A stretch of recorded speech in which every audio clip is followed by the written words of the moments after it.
Jumbo, everybody, and welcome back to another episode of Safari Mack Returns to Africa. I'm Safari Mack, your guide and host, helping you make connections to the wild. Well, ladies and gentlemen, we're still hanging out with our feathered friends, the birds. And no, I'm not referring to Alfred Hitchcock's The Birds. That's, between you and me, I think that's a pretty nice Halloween movie. But we're getting back to the ostrich, or known by their Latin name of Struthio camelus. Now, be sure to join me at the end of today's episode for the reveal of our next bird that we're going to look into. But before we begin, if you're new to my channel, hit that like and subscribe button. Check out my Facebook page for content on conservation. And if you have a question about animals, or if there's an animal that you want me to do in the future, just send me an email, which you will always find the link to down in the description below. But if you're ready, I'm ready. Let's get back to it with the wild things.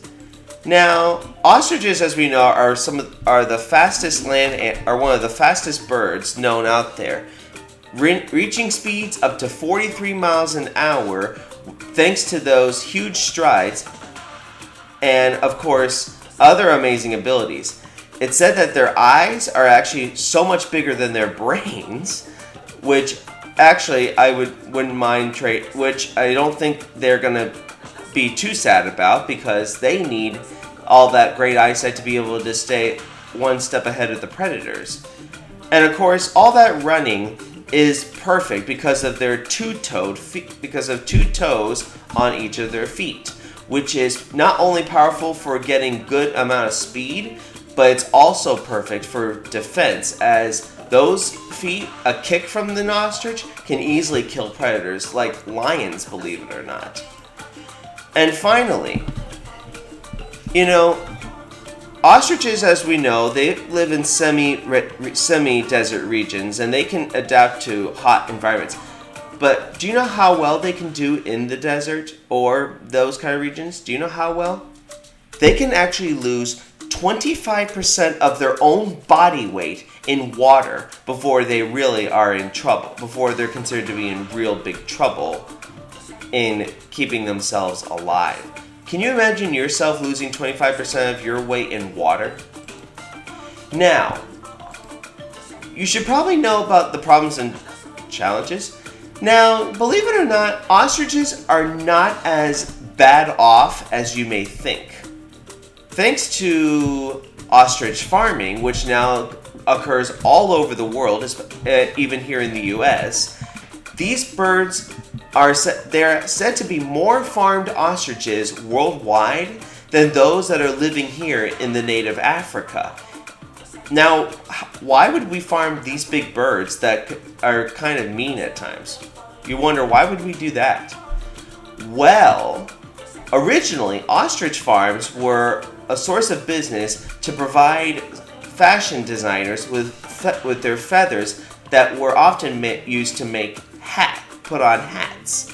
Today, though, they are farmed for their meat and, of course, their ginormous eggs, which is the same equivalent to you eating around a dozen chicken eggs. Though I personally prefer duck eggs myself, they're pretty good. But these birds, they're now a really big source of business for many, many farmers all over the world. Some are even beginning to think, could this be the new beef? I don't know. But believe it or not, sadly, one ostrich species, which is not pictured here, the Arabian ostrich, sadly is declared extinct, with the North African ostrich being an endangered species due to poaching and loss of habitat as humans continue with population growth. Now, like I said, except for the northern ostrich, the ostriches overall are not endangered, but we still need to do our part to keep them safe. And that's whether it's not necessarily farming, but breeding them in human care, preserving pure genetics so that their subspecies, which I did not mention, by the way, but there are many different subspecies of ostriches in Africa, by keeping their pure genetics safe, as well as keeping them safe in national parks. Tourism has provided a great lifeline for these animals, and in addition to that, we're learning how we can minimize contact, or in a way, minimize conflict with farmers as well as poaching through conservation efforts, thanks to all the amazing people that do their part to keep animals in Africa, and as well as people that keep animals all over the world safe. Ladies and gentlemen, that's all the time I have for the ostrich, so be sure to join me next week as we look into our next feathered friend, the secretary bird. But until then, this is Safari Mack. I'll see you all out there.